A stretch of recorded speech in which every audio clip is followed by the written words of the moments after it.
안녕하세요. 북스타 평희입니다. 오늘도 저의 채널에 방문해 주시고 구독과 좋아요로 함께 해주시는 모든 분들에게 진심으로 감사드립니다. 계속해서 오늘도 좋은 내용 여러분들과 함께 공유합니다. 제가 읽어드리는 내용 들으시면서 편안한 시간 되시길 바랍니다. 셋은 가인과 아벨보다 더욱 고상함. 도덕적 성품에 있어서 셋은 가인이나 아벨보다 더욱 고상하였고 다른 어떤 사람들보다 더욱 아담을 닮았었다. 셋의 후손들은 가인의 악한 자손들에게서 떠나갔다.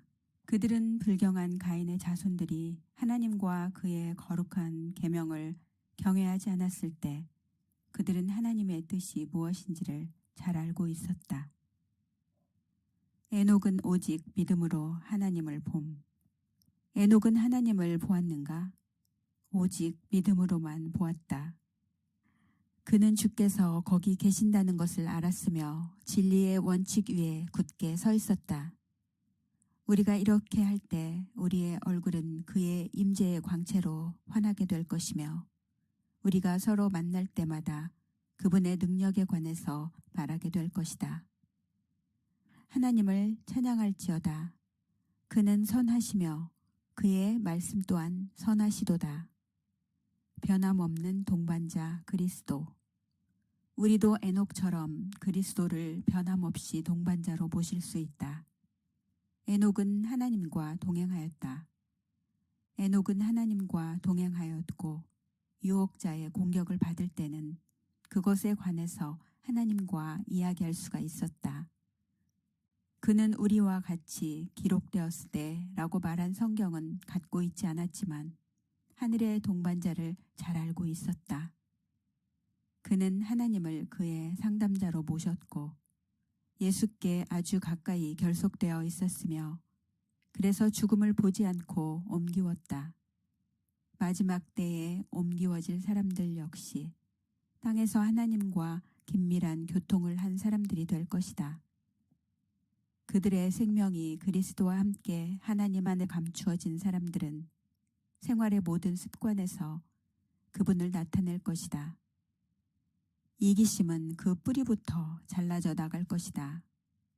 거룩한 분의 모습과 일치되려고 애씀, 인간의 나약함을 실감하고 자만 속에서는 인간이 실패할 수밖에 없음을 깨닫도록 하자. 그러면 우리들은 하나님께서 우리들에게 바라시는 것, 곧 순결하고 고상하고 거룩하게 되려는 소원만을 갖게 될 것이다.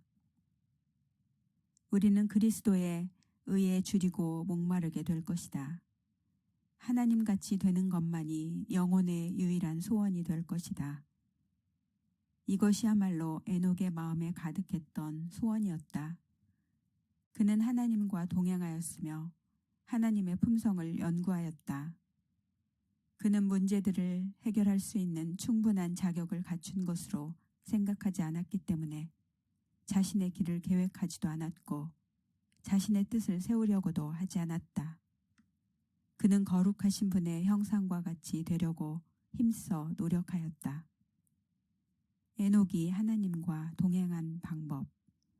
우리가 필요로 하는 도움을 얻으려고 우리의 하늘 아버지를 신뢰하고 있는 동안에는 그분도 우리를 떠나지 않으신다. 하나님은 축복으로 가득 찬 하늘나라를 갖고 계신다. 그는 그 축복을 열렬히 구하는 자들에게 내려주시고자 하신다. 그분만이 그 축복을 나누어 주실 수가 있다.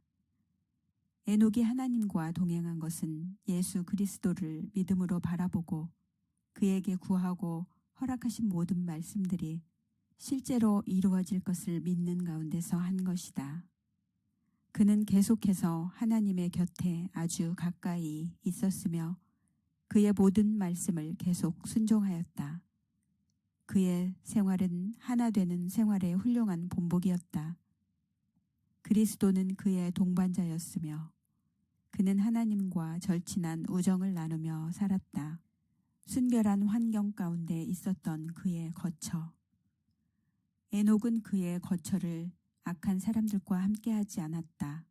그는 소돔 사람들을 구원하려고 소돔에 거주하지 않았다. 그는 자신과 그의 가족들을 할 수 있는 대로 깨끗한 분위기 속에 두었다. 그 다음에 그는 가끔씩 하나님께서 주신 기별을 가지고 세상 사람들에게로 나아갔다. 그럴 때마다 그는 고통을 느꼈다. 그는 죄의 부패상을 보았고 깨달았다. 그의 기별을 전하고 난 다음에 그는 항상 그의 경고를 받아들인 자들 중 몇 사람을 데리고 그의 거처로 돌아왔다. 이 사람들 중 어떤 자들은 승리자가 되었고 홍수전에 죽었다. 하지만 어떤 사람들은 죄에 부패시키는 감화 아래 너무 오래 살았기 때문에 의를 견디지 못하였다. 가장 어두운 도덕적 흑암의 시대에 에녹을 두르고 있었던 세상에 대하여 거룩한 역사책에는 기록하기를 여호와께서 사람의 죄악이 세상에 관영함과 그 마음의 생각의 모든 계획이 항상 악할 뿐임을 보시고 라고 하였다. 이런 시대에 에녹은 하나님과 동행하였다. 에녹의 의로운 생활은 그 주변에 있는 악한 사람들과는 뚜렷한 대조를 이루었다. 그의 경건성과 순결, 그리고 요동할 줄 모르는 성실성 등은 모두가 다 하나님과 동행한 결과였다. 반면에 세상의 죄악은 인류의 대기만자와 동행한 결과였다. 에녹이 흠잡을 데 없는 의로운 생활을 살았던 그때만큼 도덕적 흑암이 그토록 짙었던 시대는 과거에도 없었고 미래에도 결코 없을 것이다. 최초의 선지자 에녹. 에녹은 인류 역사상 최초의 선지자였다. 그는 세상에 예수께서 재림하실 것과 그때에 예수께서 하실 일을 예언하였다. 그의 생활은 견실한 그리스도인의 표본이었다. 거룩한 입술만이 하나님의 심판과 책망의 말씀을 전하여야 한다. 그의 예언은 구약 성경에서 찾아볼 수가 없다. 우리가 에녹의 사업과 관련된 책을 결코 발견 못할지도 모르지만 하나님의 선지자 유다는 에녹의 사업에 관하여 언급하였다. 에녹의 품성. 믿음으로 에녹은 죽음을 보지 않고 옮기웠으니 저는 옮기우기 전에 하나님을 기쁘시게 하는 자라 하는 증거를 받았다. 죄악으로 멸망받을 운명에 처한 세상 가운데서도 에녹은 하나님과 가까이 교제하는 생애를 하였기 때문에 그는 죽음의 권세 아래 떨어지게 허용되지 않았다. 이 예언자의 경건한 품성은 그리스도께서 강림하실 때에 땅에서 구속함을 얻을 자들이 가져야 할 거룩한 상태를 대표한다. 그때에도 홍수전 세계에서처럼 부정이 넘칠 것이다. 저들의 부패한 마음의 충동과 기만적인 철학의 가르침을 따라서 사람들은 하나님의 권위에 대하여 반역할 것이다. 그러나 에녹과 같이 하나님의 백성들은 마음의 순결과 하나님의 뜻에 일치하기를 구할 것이며 마침내 그리스도의 형상을 반사할 것이다. 에녹처럼 저들은 주의 재림과 죄된 행위 위에 임할 심판에 대하여 세상을 경고할 것이며 저들의 거룩한 담화와 모범으로 경건하지 않은 자들의 죄를 견책할 것이다.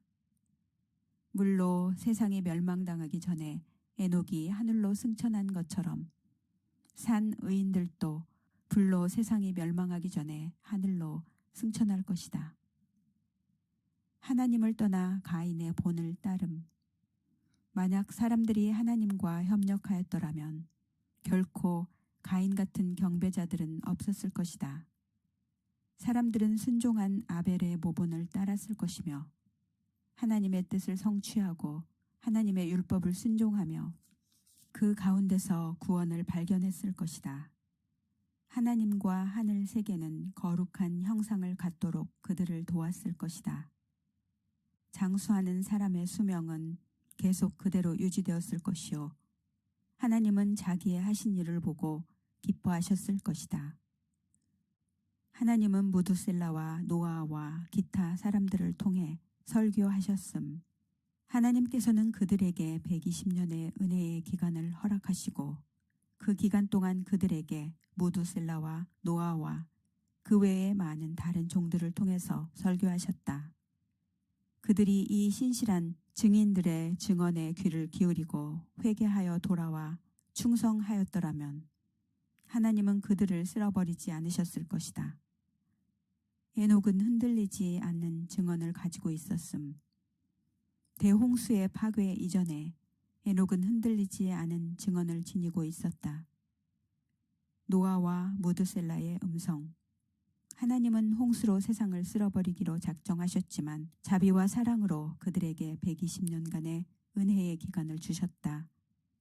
방주를 만들면서 이 기간 동안 노아와 무드셀라 등 하나님의 종들은 경고와 탄원의 음성을 높이었다. 그리고 방주를 짓는 망치 소리 하나하나는 경고의 기별이었다. 믿는 사람도 있었고 물러간 사람도 있었음. 120년 동안 노아는 홍수전 사람들에게 경고의 기별을 선포하였지만 회개한 사람들은 단 몇 사람뿐이었다. 방주를 짓는 일에 노아가 고용한 목수들 중 몇 사람은 그 기별을 믿었지만 홍수가 나기 전에 죽었다. 노아가 얻은 구도자들 중 몇 사람은 물러가 버렸다. 믿는 자들 중 많은 사람들이 믿음을 지켰으며 승리한 가운데 잠들었다. 확신을 주는 설교, 에녹의 경험. 에녹이 한 설교와 그의 승천은 에녹 시대에 살아있었던 모든 사람들에게 하나의 확신을 주는 논증이었다. 그것은 또 의인은 승천할 수 있다는 것을 보여주기 위하여 노아와 무드셀라가 힘있게 사용할 수 있었던 논증이기도 했다. 불신자와의 교제가 잃어버림을 당한 원인이었음. 노아가 방주를 짓기 시작할 때에 믿었던 사람들이 믿음을 잃어버린 것은 불신자들과 나눈 교제 때문이었다. 그 믿지 않는 사람들은 그들 속에 쾌락과 자랑에 대한 옛 정욕들을 일깨웠다. 노아 시대에 싸우셨던 그리스도. 이 목적을 위하여 하나님의 아들이 나타나셔서 마귀의 일을 멸하려 하셨다. 노아의 시대에 그리스도께서는 이런 싸움에 종사하셨다. 경고와 책망과 초청의 기별로 구세계의 거민들에게 말씀하신 것은 그분의 음성이었다. 그는 사람들에게 120년간의 은혜의 기간을 주셔서 그들로 회개케 하려 하셨지만 사람들은 사단의 기만을 택하고 홍수의 물속에서 멸망하였다. 사라져버린 발명품들과 훌륭한 기술들. 오늘날의 세상이 알고 있는 것보다 훨씬 더 위대한 기술과 발명품들이 홍수 속에서 사라져버렸다. 홍수로 쓸려버린 공예품들의 숫자도 현 세계가 자랑하는 공예품들의 숫자보다도 훨씬 더 많았다. 인간은 연구 방법에 관한 지식을 어디서 얻었을까? 인간은 그것을 여러 동물들의 구조와 습관들을 연구해 봄으로써 결국 주님께로부터 얻은 것이다. 모든 동물들은 하나의 교과서이다. 동물들이 그들의 몸과 그들에게 주어진 무기들을 사용하는 것들을 보고 사람들은 여러 가지 연장들을 만드는 법을 배웠다. 사람들이 만약 홍수 때문에 잃어버린 기술이 얼마나 많은가를 안다면 소위 원시 시대에 관해서 그렇게 유창하게 말을 할 수는 없을 것이다. 사람들이 만약 그 당시 그분의 사람들을 통해서 옛날에 하나님께서 하신 일을 볼 수가 있다면 홍수전 시대의 기술은 하잘것없는 것이라는 말을 자신 있게 할 수는 없을 것이다. 오늘날 우리가 아는 것보다 훨씬 더 많은 것들을 홍수로 잃어버렸다. 하나님께서 세상을 내려다보실 때 자신이 사람들에게 주신 지혜는 왜곡되고 사람의 마음의 상상은 항상 악할 뿐임을 보셨다. 그분은 이 사람들에게 지식과 가치 있는 지혜를 주셔서 그분의 계획을 성취하려 하셨지만 지혜와 기술과 판단력을 받은 사람들은 그것을 자신의 영광을 위하여 이용하고 있었다. 그래서 하나님은 홍수의 물로 이 장수족들을 땅에서 도말해 버리셨고 그들과 함께 항상 악한 목적에만 사용되었던 지식도 쓸어버리신 것이다. 땅의 사람들이 다시 살게 되었을 때 주께서는 사람들에게 그분의 지혜를 위탁하시는데 보다 신중히 하셨고 사람들이 하나님의 크신 계획을 수행하는 데 필요한 재능만을 주셨다. 발전하고 있다는 망상. 한 세대가 지나고 또 한 세대가 뒤를 연이을 때마다 참 지식은 점차 줄어들었다. 하나님의 지식은 한이 없으시고 땅 위에 살았던 첫 번째 사람들은 세상을 창조하신 그 무한하신 하나님께로부터 가르침을 받았다. 그 무한하신 지혜의 근원에서 직접적으로 지식을 전수받은 사람들의 지식에는 아무런 결함이 없었다. 노아에게 하나님은 그 거대한 방주를 만드는 법을 가르치셔서 자신과 그 가족의 생명을 구원케 하셨다. 그분은 또 모세를 가르치셔서 성막을 만들고 성소를 장식하는 데 쓰이는 여러 가지 정교한 일을 하게 하셨다. 하나님은 다윗에게 솔로몬이 지은 대성전의 모형을 주셨다. 도안과 기술들에 있어서 최고 수준의 사람들만 그 일을 하게 하도록 허용되었다. 대성전을 짓는 데 사용된 돌들은 그곳에 가지고 오기 전에 제자리에 정확히 맞도록 준비되었다. 이렇게 해서 대성전은 도끼 소리 하나, 망치 소리 하나 없이 축조되었다. 지금까지 세상에서 그처럼 아름답고 화려하고 돈이 많이 든 건물은 찾아볼 수가 없다. 물론 지금 우리는 그때 사람들이 갖고 있지 않은 많은 발명품들과 기계들을 가지고 있다. 그때 사람들은 그런 것이 필요 없었다. 땅이 저주 아래 머무르고 있는 시간이 길어지면 길어질수록 사람이 땅을 경작하여 소출을 내는데 더욱 큰 어려움을 겪게 되었다. 지금까지 토양은 계속 황폐되어 왔고 노동력은 배로 더 들여야 하기 때문에 하나님께서는 저주 아래 신음하고 있는 대지 위에서 힘들여 노동하는 사람들의 짐을 가볍게 해주시려고 기구들을 만드는 재능을 가진 사람들을 일으키셨다. 하지만 발명품들이라고 모두 다 하나님께서 함께 하신 것은 아니다. 사단은 광범위하게 사람들의 마음을 지배하고 움직여 새로운 발명을 하게 하고 이로 인하여 하나님을 잊어버리게 해왔다.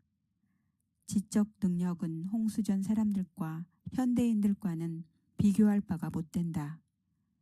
지금 우리가 소유하고 있는 것보다 훨씬 더 많은 옛 기술들을 잃어버렸다.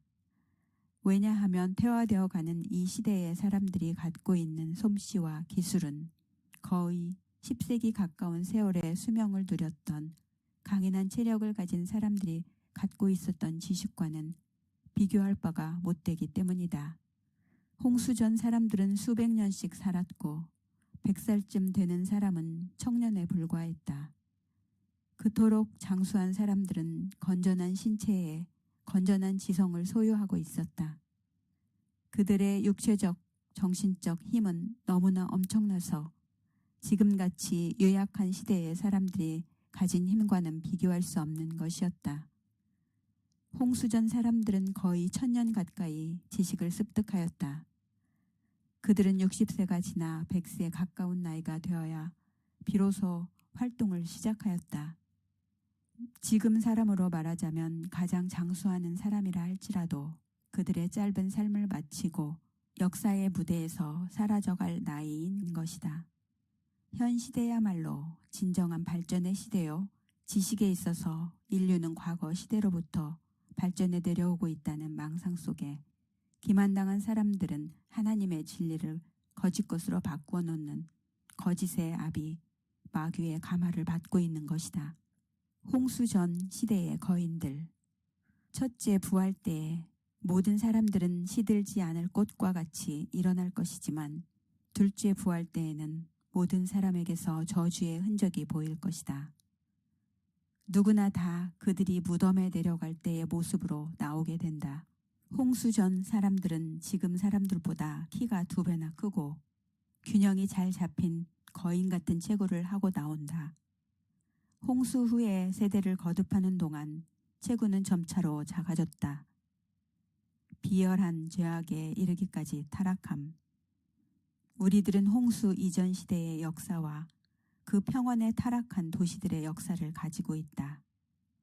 그 사람들의 행위는 경조 부박한 데서 시작하여 비열한 죄에 이르기까지 타락하여 하나님의 진노를 불러들였고, 하나님께서는 그들의 타락한 가마를 땅에서 제거하기 위하여 무서운 파멸로 응하셨다.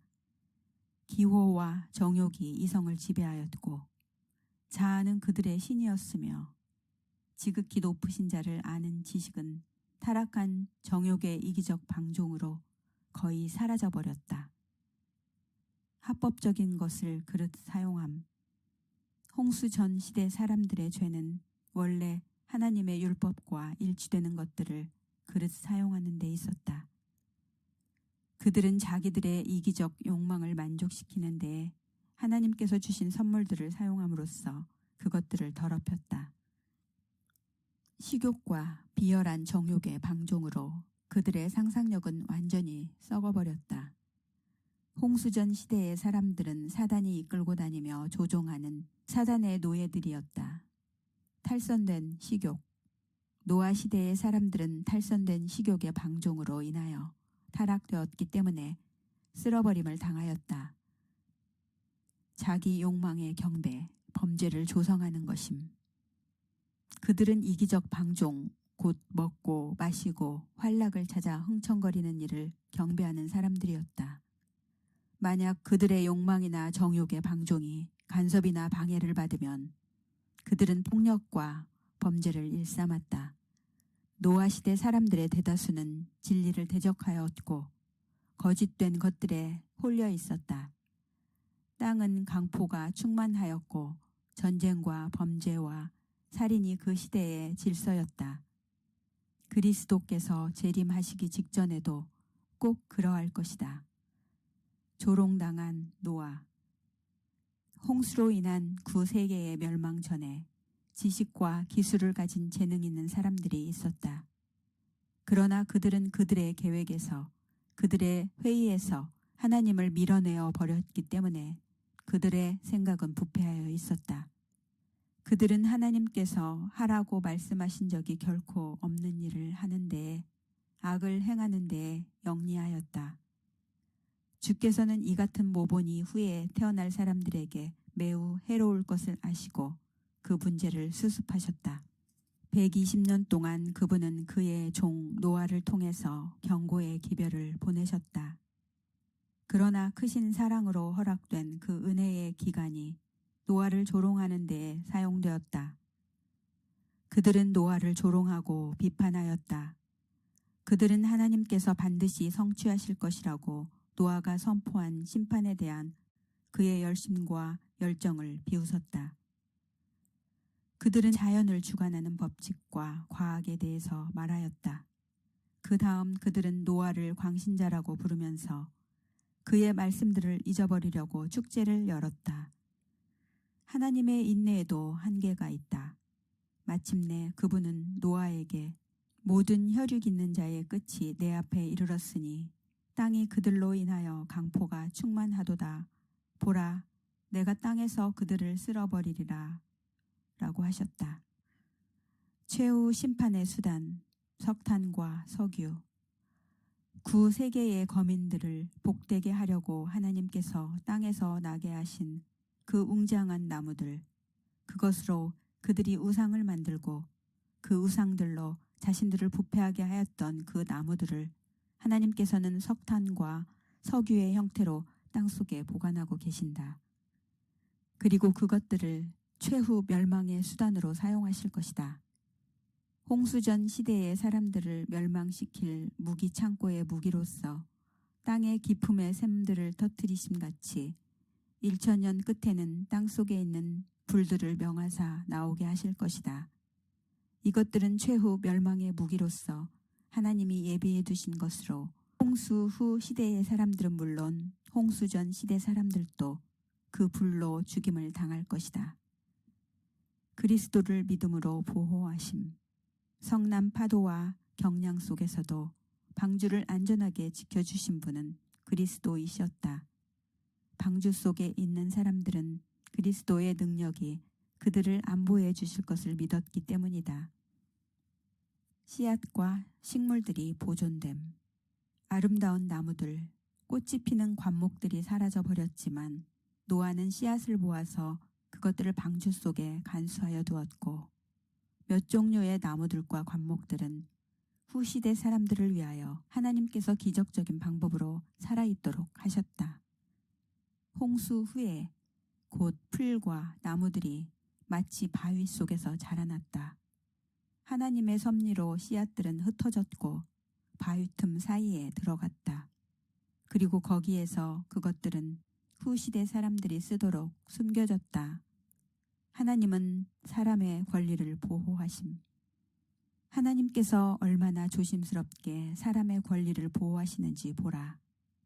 그분은 고의가 있는 살인범에게 형벌을 부과하여 명하시기를 무릇 사람의 피를 흘리면 사람이 그 피를 흘릴 것이니 라고 하셨다. 만일 살인범 한 사람이 벌을 받지 않고 용납되면 그의 악한 감화와 잔인한 행동으로 다른 사람을 파멸시킬 것이다.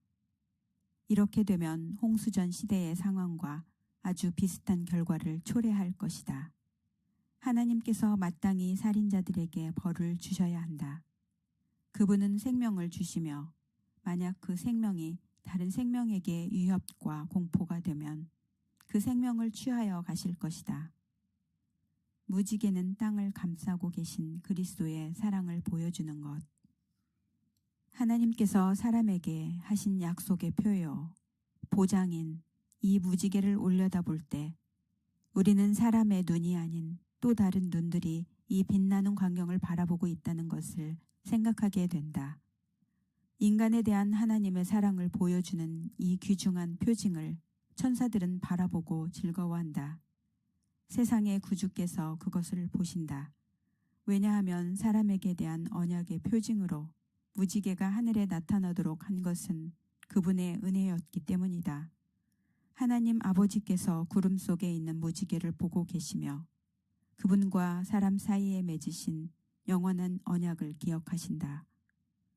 홍수로서 옛 세상을 멸망시키시는 가운데 보여주신 복수하시는 하나님의 두려운 면모가 지나간 다음에 다시 구름이 모여들고 우레소리가 나고 번개가 번쩍이고 폭풍우 소리가 나고 하늘에서 물이 쏟아져 내릴 때마다 노아 홍수로 전 세계가 파멸될 때 구원을 받은 사람들이 또 다른 홍수가 오는 것이 아닌가 하고 매우 두려워할 것을 하나님께서 아셨다. 그러나 보라, 그분의 약속 가운데 있는 하나님의 사랑을 하나님이 가라사대 내가 나와 너희와 및 너희와 함께하는 모든 생물 사이에 영세까지 세우는 언약의 증거는 이것이라. 내가 내 무지개를 구름 속에 두었나니 이것이 나의 세상과의 언약의 증거니라. 내가 구름으로 땅을 덮을 때에 무지개가 구름 속에 나타나면 내가 나와 너희와 및 혈기 있는 모든 생물 사이에 내 언약을 기억하리니 다시는 물이 모든 혈기 있는 자를 멸하는 홍수가 되지 아니할지라. 노아의 가족들은 온 하늘을 두른 하나님의 이 자비의 표징을 찬탄과 경외심과 기쁨을 가지고 바라보았다. 무지개는 이 땅을 감싸고 가장 높은 하늘까지 미치는 그리스도의 사랑을 나타낸다. 그 사랑은 하나님과 사람을, 하늘나라와 지구성을 연결시켜준다. 우리들이 그 아름다운 무지개를 바라볼 때 우리도 다음과 같은 사실을 확신함으로써 하나님 안에서 즐거워할 수가 있다. 즉 하나님께서 친히 그 무지개를 보고 계신다는 것과 그 무지개를 보실 때에 땅에 살고 있는 그의 자녀들을 기억하신다는 사실이다. 우리들의 고통, 위험, 그리고 시련들은 하나님의 눈에 감추어져 있지 않다. 우리는 소망 가운데 기뻐할 수가 있다. 왜냐하면 하나님의 언약의 무지개가 우리를 두르고 있기 때문이다. 그는 그가 돌보시는 자녀들을 결코 잊지 않으신다. 유한한 인간의 마음이 하나님의 귀하신 사랑과 그의 온정, 그리고 내가 구름 가운데 있는 무지개를 보고 너를 기억하리니 라고 말씀하시는 그의 비길 데 없는 겸손을 이해하기가 왜 그토록 어려운가. 다시 갖게 된 인간의 적이. 사람들이 다시 땅에 거주하기 시작하자 곧 사람들은 하나님과 하늘에 대한 적개심을 다시 갖게 되었다. 그들은 백성들을 오도하는 사람들의 간교한 꾀와 쾌락이 거룩한 유산이라도 되는 것처럼 그들의 적개심을 후손들에게 물려주었다. 연합으로 인하여 반역이 생김. 이 연합은 하나님을 향한 반역을 가져왔다. 신할 평지의 거민들은 하나님의 영광을 위해서가 아니라 자신들을 높이기 위하여 그들의 왕국을 건설하였다. 만약 그들이 성공했더라면 의를 추방하고 새로운 종교를 등장시키는 데에 막강한 힘을 발휘했을 것이며 세상은 도덕이 없는 곳이 되었을 것이다. 그릇된 이론들을 가진 종교적 관념들의 혼합은 결과적으로 평화와 행복과 안전으로 가는 문을 닫았을 것이다. 이 가설들과 그릇된 이론들이 완성되어 실천에 옮겨졌더라면 사람들의 마음은 하나님의 율법에 충성하려는 데서 돌이키고 여호와의 율법은 무시되고 잊혀진 바 되었을 것이다.